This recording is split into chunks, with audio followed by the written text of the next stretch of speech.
We're kicking it off with Deutsche Bank. Marty, what is Mueller trying to ascertain with the subpoena? Well, we certainly don't know, but the question of the relationship between Donald Trump's businesses and Deutsche Bank has been subject of inquiry for actually ever since he became a presidential candidate.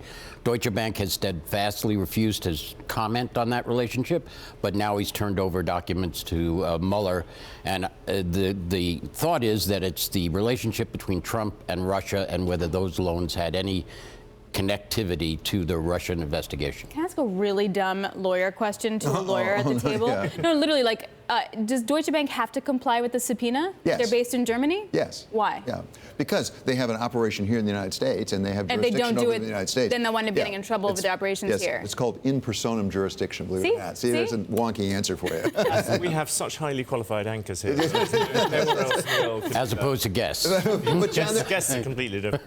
there's always a danger in trying to read what's going on in prosecution, because we really don't know. And this subpoena actually is from several weeks ago. This is not a new thing. It's a bit like looking through one of those things slightly through a curtain. You see little bits of movement. You know, he does this with one person. He moves in on Deutsche. There seems to be a rough pattern where things seem to be moving a little bit closer to the Kushners and a little bit closer to that fundamental question of whether there was an obstruction of justice and what would be the reason for someone to have something on Donald Trump.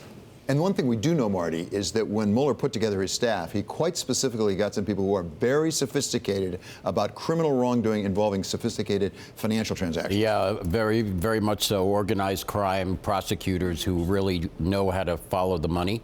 And it is also interesting that Donald Trump in December, in an interview with the New York Times, made it very clear that if Mueller ever ventured into his personal businesses, that would be over the line.